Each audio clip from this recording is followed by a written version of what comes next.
आपका जितना खर्चा है और इनकम है वो रेशियो 50 से ऊपर जाएगा तो आप रिक्रूट नहीं कर सकते हो।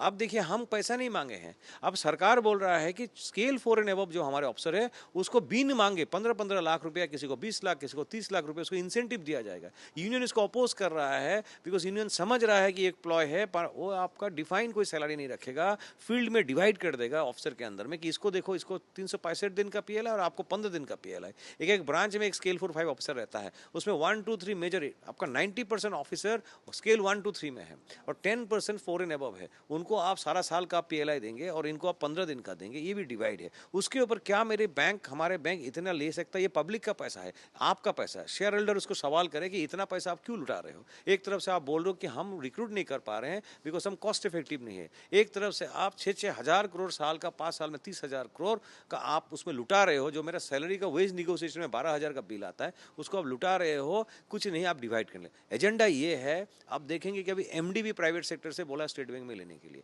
और सारे पब्लिक सेक्टर में बोला एमडी और ईडी को प्राइवेट सेक्टर में लेने के लिए। अभी कोई एमडी तो 4-5 लाख रुपए तनख्वाह में आएगा नहीं, इसके लिए इस पीएलआई को लाया गया है ताकि 50-50 लाख एक्स्ट्रा पीएलआई दिया जाए। और ये स्केल 4 तक वो प्राइवेट सेक्टर तक लाएंगे और नीचे से क्लरिकल स्टाफ रिक्रूटमेंट नहीं कर रहा है ताकि वर्कमैन न रहे, और धीरे धीरे इसको खत्म करेंगे, सारा बोर्ड को प्राइवेटाइज करेंगे। उसके साथ आया है कि रॉयटर्स का रिपोर्ट है 49% एफडीआई आएगा पब्लिक सेक्टर बैंक में, और इक्विटेबल वोटिंग राइट, और पब्लिक से, और जो एम्प्लॉयर ऑफिसर एसोसिएशन से जो डायरेक्टर होते हैं बोर्ड में, वो भी आज 14-15 साल से लाके प्राइवेटाइजेशन की ओर बढ़ रहा है। प्लान है, वो प्लान की तरह अग्रसर है। और आयरनी ये है कि अभी जो आईडीबीआई बैंक है उन्होंने बोला कि उनका जो स्टेक जो जहां बेचना चाहते थे because of middle east issues, वो उसको राइट प्राइस नहीं मिल रहा है, उसको अभी होल्ड पे रखा है, वो प्राइवेटाइज करेंगे, वो कमिट कर चुके हैं। देश के लोगों को समझना पड़ेगा। मैं और एक बात आपके माध्यम से कहना चाहता हूँ, इस बात को छत्तीसगढ़ के लिए बहुत ही रेलेवेंट है।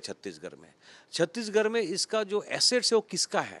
हम बोलेंगे सरकारी एसेट है, रास्ता, रोड, ये सरकार का है। नहीं, सरकार को हम चुनते हैं, उसके बाद सरकार उसका देखभाल करने के लिए वो एजेंट है, हम प्रिंसिपल है। ये बात को समझना बहुत जरूरी है। अगर हम छत्तीसगढ़ में देखेंगे यहाँ के लोग की आमदनी क्या है और पैसा यहाँ जो डिपॉजिट है वो कहाँ जा रहा है, 90% डिपॉजिट अगर आम जनता दे रहा है, वो अगर आज एक सरकारी बैंक में जा रहा है, उसके पास स्टाफ नहीं है, वो उसको छोटा लोन नहीं दे पा रहा है, तब वो जो प्राइवेट में जा रहा है, वो एनबीएफसी में जा रहा है, वो किसका सब्सिडरी है?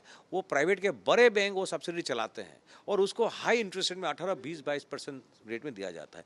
अब ये पब्लिक अगर ये सवाल करे कि मेरे पैसे से पूरा बैंकिंग चलता है, 90% मेरा पैसा है, और आप लोन जब दे रहे हो, आप कॉर्पोरेट टाटा ने जब एयर इंडिया को टेक ओवर किया था 4.25% इंटरेस्ट में लिया। आप एसएमई बिजनेसमैन को लोन देते हो करोड़ों में, 6-7% में देते हो। अब हमारे जैसे नौकरी करने वाले लोगों को आप 9-10% में लोन देते हो, और जो आम जनता, हम कोई पैसा नहीं रखते, जो पैसा रखता है उसके लिए आप 20-22-18%, उसके लिए कोई स्कीम नहीं है, उसको आप ऊपर नहीं जाने दोगे। आप बनाना क्या चाहते हो? एआईबीओसी क्या करने जा रहा है आगे? क्योंकि बीच में आप लोगों ने एक स्ट्राइक की थी, तमाम जो आपकी एजेंडाज हैं, जो डिमांड्स हैं, चाहे 5 डे वर्किंग हो, जिसके आप अभी 4 डे की बात भी कर रहे हो आप, जो प्राइवेटाइजेशन है, रिक्रूटमेंट है, इन चीज़ों को लेकर एआईबीओसी आगे क्या करने जा रहा है? अभी फिलहाल जो मुद्दा है, हमारे पास रिक्रूटमेंट इतना कम है, इतना स्ट्रेस्ड है कि हम 5 डे बैंकिंग जो कमिटेड है, पहले जो सरकार ने कमिट किया वो तो दे।